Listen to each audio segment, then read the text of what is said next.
Hello, everybody. I hope you all are having a beautiful evening or day, whatever it is for you.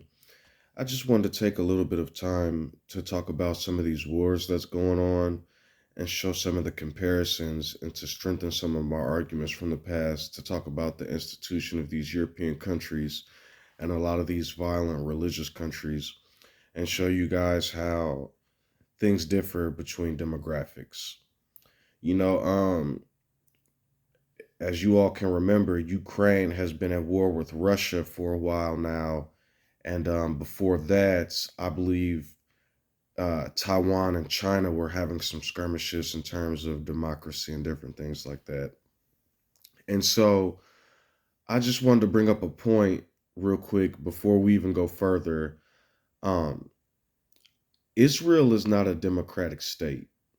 I'm just going to put that out there. It's a religious state, and a lot of their practices and daily lifestyles are based on religious texts. Now, I bring that up to say this. If you all can remember correctly, Russia wanted Ukraine back. Ukraine is a Russian country, and Ukraine was trying to split away to become a part of the EU, which is what Russia does not want. Taiwan was doing the same thing, the country of Taiwan. They wanted democracy, and China said this country belongs to us is going to be run a certain type of way. And when people protested and stood up, the government retaliated. Now, I bring that up for a reason. When Ukraine, I believe they're still at war, but the war with Ukraine involved a bunch of civilians fighting back the Russian power, as they like to say on the news. They called them heroes. They sent a lot of people from different countries and a lot of money and aid to Ukraine to fight Russia back. Now, the thing about that is, in between a lot of this media coverage, I would catch stories talking about how there were a lot of Nazis in Ukraine, especially southern Ukraine. And they were talking about how these Nazis were fighting Russians, and Russia's argument was that they were fighting these Nazis. Well, come to find out, I did a lot of research, and a lot of these Nazis from World War II dispersed to a lot of different places, and Ukraine was one of them. Ukraine has a high presence of Nazis, actually, which is interesting to me. You don't see a lot of that on the news and news coverage. It's always Russia, Russia, Russia. Well, the thing about this entire skirmish is that I find this all interesting because the Ukrainians, and there are news stories that I can pull up. You can do your own research if you want to. They were in schools and hospitals and different locations. Now, as they were in these locations, even on different documentaries and interviews, you see Ukrainian civilians with mortars, and you see them with rocket launchers, and you see them with AK 47s and different guns. And the American media was calling these people freedom fighters, and they were calling them heroes and saying that they were trying to fight for democracy, right? So, fast forward a little bit, now you get into the Palestinians versus the Israelis. Now, the crazy ironic thing about this is that Israel was not here 200 years ago in this area. They were predominantly in Europe. Now, after what happened with World War II, a lot of these Israeli people, Jewish people, started moving to Israel. So, there's a long past and a history. So I started doing a lot of research on this Israeli land. Come to find out, in this day and age, Gaza is but a chunk of land in the middle of Israel, because when it first started, there was no Israel. Because history had said that Israel was going to leave. They did, and they were dispersed by the same Roman Empire that everybody loves today. And they make all these documentaries talking about how great Rome is, the Roman Empire, right? So now in this day and age, the Israelis are coming back and building settlements. I've seen these settlements, I've seen these areas. They look like mega mansions in multi-million dollar neighborhoods. It looks amazing. So these people are coming in. Now the Palestinians, the different people of the Palestinian areas are now in Gaza, right? In the mid, they're totally surrounded by Israelis, right? And they are bombing different buildings that they feel like Hamas are in. That's the terms they're using. They're calling these people terrorists and Hamas. But this is what I want to reiterate. When the Ukrainians were in schools and hospitals in different areas, they were continuously calling it guerrilla warfare, saying that they were fighting the oppressive Russian power. Now, Israel is the oppressive power trying to displace people because I'm going to explain something to you all real quick. They're calling them Hamas. Let's say you live in an apartment building or a home or whatever, a big building. And this is where all your possessions are. This is where your life is, everything. And then because some random people run in this building and shoot a couple rockets, now the government from the other side can give you a 10-minute warning. If you don't believe me, you can YouTube these things or Google these things and research these things. And they can drop a bomb on your building, and that's that. So the irony of this is when Ukrainians get a big victory and bomb a bunch of stuff, right, and kill a bunch of Russians, it's a big victory. But when all these Israelis were bombed back, after I've seen multiple buildings blown up, they're calling it terrorism and Hamas. People are playing with words. And when there's some type of huge religious holy war and some type of World War III, because America and Europe doesn't want to condemn Israel for what it's doing right now, they're cutting off electricity and water to people. So basically people on ventilators and all these other medical issues buy. Then they're bombing. I watched a video of a whole entire building getting bombed. Right?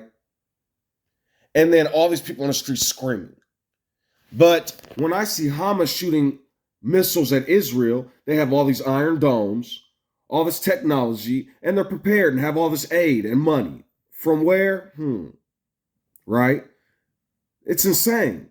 So in actuality, the same way we helped Ukraine, we should be the ones helping Gaza and Palestine because they're being oppressed right now. I have two eyes and I have a brain. It's not what the news tells me. It's what I'm clearly seeing. A news anchor for CNN, which is the left, right? Or whatever you guys call it nowadays, blue, I don't even know. That same news anchor 4 years ago was let go by CNN and has been talking about how Palestine's being oppressed this whole time. And now all of a sudden everybody's seeing what Israel's doing to Palestine in real time. And now everybody's like, maybe we should condemn Israel. I don't understand it. And the irony is, if you look at these different countries, China, Russia, the Middle East, if you look at what's been going on and who we claim to be the good guys versus the bad, technically Israel's the oppressor right now. They're doing the same thing these other countries do, and they're basically telling people how to live, displacing them, and telling them that it's their land. And it's not. None of you own rights to this land. You guys, none of you were alive when the land was taken, and you're coming back just taking it. I've given this example before. That's like if Native Americans came back and started beating America to hell, and then when America fights back, people call us terrorists. That's basically what's happening in the Gaza. The stuff that I'm actually seeing happen to these people is despicable. It's sad. And to be honest, it's been happening for a long time. We do the same thing to many different countries. Go over to the Middle East with that war. Talk about they had weapons of mass destruction. If they really wanted to sterilize a country, and when I say sterilize, I'm speaking metaphorically, as in like taking care of a problem, exterminating a virus, so to speak. If they really wanted to take care of a problem, they would. It's like some type of scheme to get different families and different institutions richer and richer while other people are poor and okay with it. You know what I mean? I'm not the type to incite a revolution or anything like that, but I'm just saying this newer generation starting to wake up, but it's like nonstop war from this older generation that just can't figure it out. And then they're being tormented by religion, different places, or these tyrannical governments and stuff. And if it doesn't change soon, there's going to be either a massive war or there's going to be an uprising, one of the two. And I hate to see it happen because from when I was growing up, I was taught about peace and love and all this other. It's like a sandwich. It's like a Jesus sandwich. You got the beginning, the Old Testament. Then you got this guy in the middle who just gets slaughtered for trying. Then you got the Revelation, which The crazy thing about religion, if any of you really don't read the Bible like that and you're not really understanding how any of this works, first of all, if you're a Christian and they keep telling you peace and love, you know, they sold that lie to me when I was younger, but now that I'm an adult and I actually read the book for myself, many different translations, and read a bunch of different versions from different people's cultures. Like, I don't know how they're telling you the return is. Like, when I was growing up at church, they would say like the clouds are gonna open and Jesus is gonna stick his face through, and then God's gonna lift everybody up and we're gonna judge the bad. No.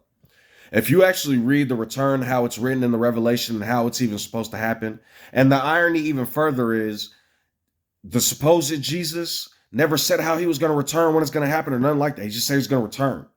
But you go into the Revelation and all these different books, the actual return is a wraith or a ghost, or because it's a spirit or something. He's not going to be a living human, right? He's wearing all red crimson robe, the same crimson that's supposed to be bad in the Revelation, right? A crimson robe with some huge magic holy sword on an all white horse from the clouds. He's going to come down, slaughter everybody out of their old bodies, slaughter all these demons and the devil and all this stuff. And then in the new bodies, we rise up into heaven where everything else disappears. And then like God just like has opened these books and throws the death and the grave into the lake of holy fire that never ends for eternity and is self-sustained forever. Guys, like, I'm trying to get you all to understand, you guys are being manipulated. You guys are being manipulated. A lot of this other stuff that they're teaching people is pure violence. And then they try to pretty it up in these churches. And they try to talk pretty with robes and stuff. But the actual voice talking to many of these people, holy people and religious people, are demons. Destructive, violence, nature.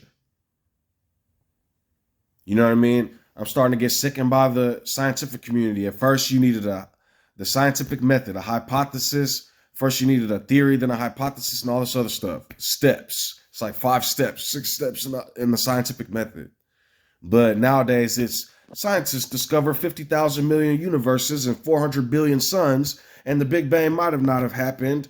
And these black holes, 7 million billion light years away, is emitting 17,000 trillion radio waves that we can detect, and there's 17,000 mega earths. Like, you guys, knock it off, okay? You guys are going off of like theories that have not been tested or proven. We're still trying to figure out what atoms are, how they look, how they pulsate, how they work.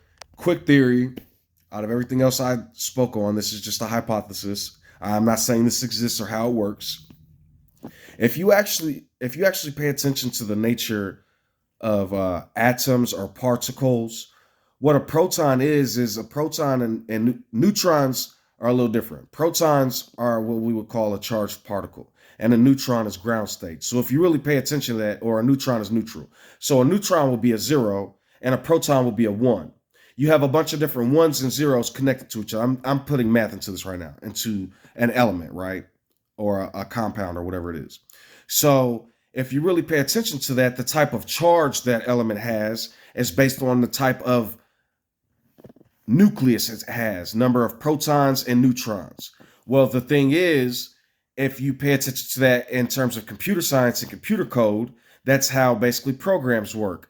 The deep state of a program. See, you have all the pretty colors on the screen, but what's actually happening is you're giving a set number of charges, and to cut that long line of code short, what you basically do is have you wording, coding. And then what the coding does is it basically brings up different things from registries. It's really deep and complex. It's basically a simpler way of dealing with 1s and 0s. But basically, back to the program at hand, basically all particles have a charge. And those charges, I believe, cause magnetic fields or little fields, just like how the Earth has a field around it. I believe depending on the type of charge that particle has, that's what type of field it will have. Well, then this is just pure hypothesis. When dealing with electrons, they say electrons have no location and they're constantly moving and they create a field around it. I believe basically what you have are particles like a hydrogen, or I call it hydrogen, a hydrogen. And then the hydrogen has a field around it, which gives it like its charge. When you smack two hydrogens too close to each other because of the amount of force that's involved, we'll call it fusion, then it creates a different element because it's a different charge. It releases a lot of the energy that it once held because of the new charge, basically. That's getting really deep into some other stuff. I basically just wanted to say that I like to compare the universe to a program. Am I saying that's real? No. What I am basically saying is a lot of times when we compare something to something that we already know, we can get a better grasp of it. So I'm not saying the universe is a program. I'm basically saying that all particles of matter have a charge depending on the type of nucleus it has. And that charge and those different charges basically cause a lot of other things to happen depending on that charge.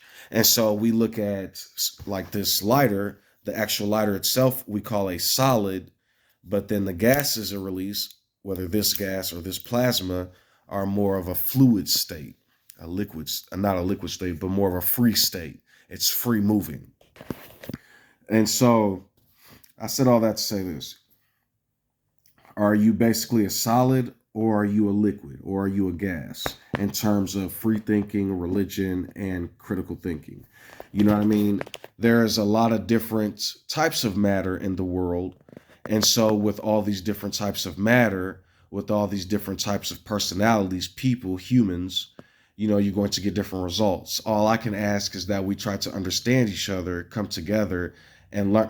Because I'm listening to different conversations and people are mocking themselves. A holy man and a scientist will both argue, and then the holy man.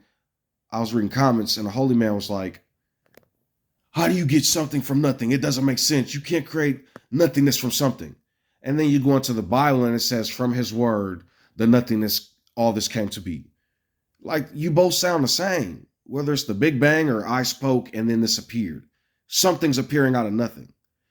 So I keep telling people, if you're confused about space time and how it all works, I tell people, as I was speaking before, we compare things to things we know and ourselves. Even if you look at a computer and a human are a lot alike. You have a processor, or like I call the brain, the motherboard, whatever. Then you have the constant flow of electricity or whatever. The brain sends signals to the heart, and the heart pumps blood, which then sends nutrients to the brain. It's self-sustaining for a time to time until it erodes or corrodes, so to speak, and the cells polymers break down, and then you can no longer.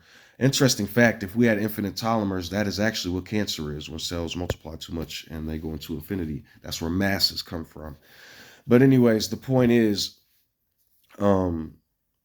if you have trouble understanding the universe, just think of it like this. You have basically two options. Either it is eternal and it always is, was, and will be, or it isn't. If it always is eternal, we can't fathom that. We're finite, and all the matter and things we see and understand are finite, so we cannot understand a self-perpetuating system. I was talking with somebody before, a lot of different people say, we just discovered 50,000 new Earths. But then you'll say like, well, possibly iron can be split and broken down and decayed. No, that's not possible because the scientists said we did tests. You don't know yet. We don't know anything. We know like 0.00001% of the universe, if that.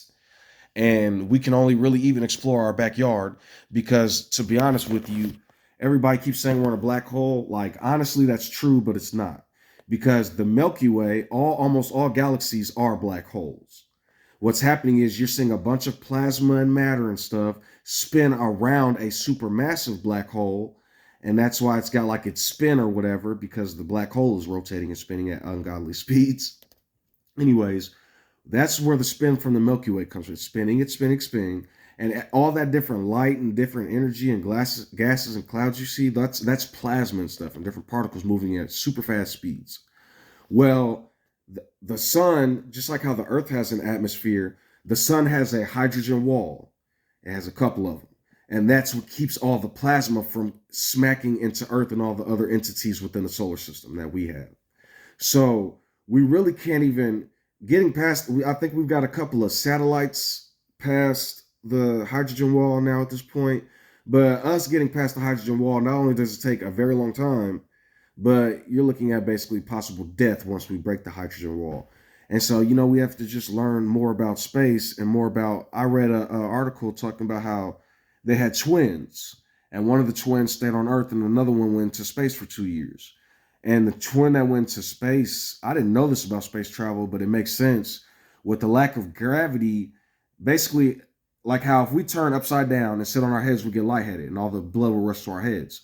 Well, the thing about gravity is that's what's keeping our circulatory system going. That's how we work on Earth, our parameters.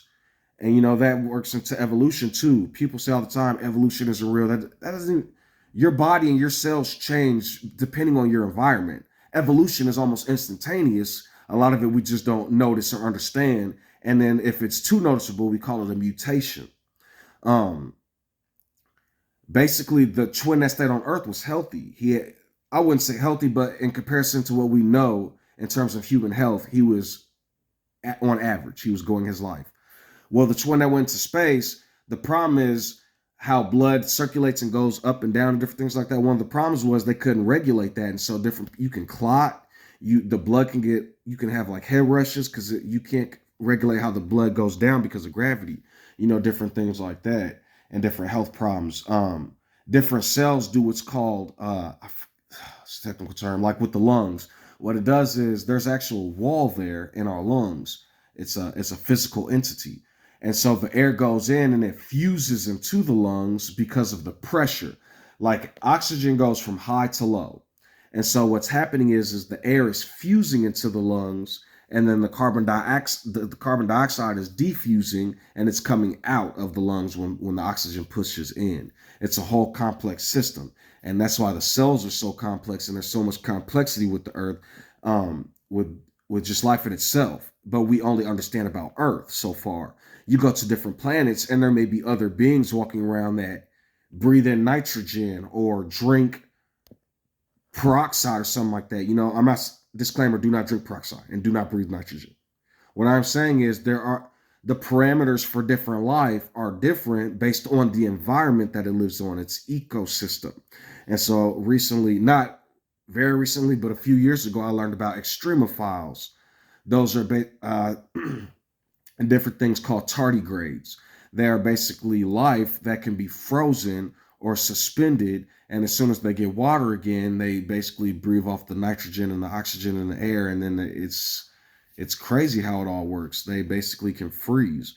They brought back some bacteria from like 50,000 years ago that they reanimated. So, life has a way, and it's interesting, but you just have to pay attention. That's why I don't, especially when talking with different people, I don't say this is or that is, or even when talking with religious people, I don't say the universe started like this and science is and blah, blah, blah, blah, blah. Because I have no idea. I'm going off of even the words that I'm speaking right now. These words are just vibrations that my vocal cords are creating based on the energy that I'm using, based on the movement of my cells. Different people understand what these mean because we've been programmed or trained to talk. We've been programmed and trained to understand English or different languages. So then I could say the word television, and different people know what television mean, not because we have a universal think, but because now they go into their brain or processor and all their different memories or memory of televisions, how they learned about a television, their experiences with the television. Maybe somebody was hurt by a television. Maybe somebody broke an expensive television and and they get a fearful thought. It's based on our experiences. So, I just wanted to talk a little bit about different things and help people conceptualize and understand some of the things that are out there in terms of war and different things like that. That possibly may be a part of the human psyche, genome, and or because even me, I can't just sit perfectly still. I have movements. I get up and walk and want to do things, and it's part of human nature, I guess. We do things that are counterproductive. We do things that are productive, but all in all, it helps keep the engine moving, I guess. So, I can't judge anybody unless I want to, and the only time I usually judge people is if they're murderous for no reason, just like wars and stuff. So, like I said, I try to suggest you guys stop arguing the best you can. If you have trouble understanding the universe, go look at a fractal. Go look at a fractal art, a picture, and just stare at it. and let your mind think. And whatever you're thinking as you're looking into the fractal, just let it go, man. Just keep thinking and thinking and looking at it. And whatever theories and ideas you come up with, then take those theories and ideas and put them into that fractal and understand it can be split for eternity. So I was talking to somebody on the internet and talking to them about how the universe might be self-sustainable and eternal because it might just be space, open space with things inside. So even if everything went to ground zero, it would still be space. So I was talking to them and they were talking about how everything has entropy, but then if you look at iron, it doesn't decay. So I don't even, anyway, so then you keep further doing research and black holes and different things. We have no idea what happens to matter inside of that. Matter of fact, a lot of matter radiates when it goes inside, and you'll see like matter all going into the black hole, but then you'll see radiation going up. So I suggested that the universe is self-perpetual because if elements do decay or and they go back to molecular hydrogen at ground state, what they do is they all freeze together until they get too close and packed together tightly, and it creates friction, and then it ignites and creates fusion. And what's happening when that fusion happens is all the energy that's released causes it to move in different areas, like a squid or something. But then the gravity from the reaction causing it to go inward because of the chemicals doing fusion, like the core, it's basically going inward. So you have a pulse. And that's how I look at light waves also. It's a pulse, in, out, in, out. And so, I believe that the universe is self-perpetuating, and I believe it is eternal. A lot of times it's even hard for me to grasp that because when I try to think of heaven and living for forever, I can't grasp the concept. I start to go to a place where I'll go dark in theory, because even if you don't go dark, what you're going to do is you're going to be like a wraith or a ghost. You're going to be asleep forever and ever and ever. And then when you wake up, you're like, who woke me up? Oh. I can only imagine. Or if you're in heaven, you have the parameters of not feeling any negativity. You only feel good, or maybe you don't feel anything, and it's all just light and happiness. But then if you don't feel anything, what's light? You're at ground state again. It's like religion is for making yourself healthier on the inside, not psychotic. So do it in a way that helps you and makes sense, and don't attack people because of it also. You know what I mean? So religion is like a fractal, just like the universe. Oh, in terms of infinity also, the thing about infinity is it does actually exist. It's not just a concept, because if I take the number 10, I can take the number 10 and break it down infinitely, because I can just put a point in terms of math. I can put a point somewhere and then go 0001, 000001. There's always going to be a fraction of a fraction. And that's what a fractal is. Just because you can't see it or draw that small anymore does not mean it doesn't exist. That's just at a plane of reality that is too small. We'll call it the quantum world. The quantum world has a quantum world. That quantum world has a quantum world in terms of percentages and fractions. In terms of getting bigger, the micro versus the macro, or the macro versus the micro, you can get infinitely bigger. So, in terms of fractions. So, just wanted to put that out there and explain that. So, hope you all are having a good time and a good life. Hope you all can find peace and health, and hope you all can stay healthy and stop attacking and fighting each other. Israel, Ukraine, and Russia, and Palestine, Middle East, and everybody else. So these African countries too. My goodness, the Congo. So, and just a word of advice, if you haven't seen a lot of my videos yet and you're still like, stop with the left and right, because what you're doing is you're taking all these people are sitting in like White House halls having $10,000 dinner parties, and then they're coming out of these rooms putting on different colored suits and ties, and then they're getting you all to fight and argue with each other over things that aren't real.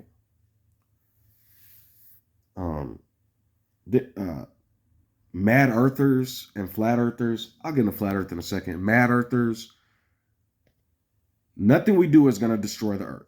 We might destroy ourselves, but please stop saying we're destroying the ecosystems. If you go do research, almost every animal in the ecosystem, extinction, it causes other animals to go extinct. That's what they do. They eat them all, or they overpower them, or the climate changes and they all die. First of all plant life thrives on nitrogen and carbon dioxide. Literally putting gardens in different wooded areas in different places will solve a lot of your problems. Not only that, the amount, like, I just want you all to understand that the amount of this earth has been hit by other planets and other celestial beings, the moon and different things like that when it was first forming. Nothing you're going to do is going to destroy this planet unless we become some type of super sentient planet destroying beings. Calm down. We might let off a couple of carbon emissions and stuff, but I can promise you nature will destroy us before anything we're doing right now. And I'm just being honest. You guys can get on here and argue with me if you want, but there have been nuclear bombs set off and the planet is still moving. Like, I'm trying to get you all to understand that a lot of times we're paranoid. And we're paranoid because we're given detrimental, unvital information that doesn't help us eat, sleep, breathe, or do anything in particular, but paralyzes us with fear. Flat earthers. Like, I don't know what to tell people. Okay, so you're holding a basketball in your hand and you're dribbling the basketball. Now you take a ant, and not a normal ant, but a tiny ant, and you put that ant on the basketball. Or maybe I'll do you one even better, a beach ball that's bigger than a basketball. And you put that tiny little ant or whatever tiny creature on that ball. That tiny creature is going to feel like he's walking on a straight surface. He's not going to feel like he's walking on a curve, depending on how small it is.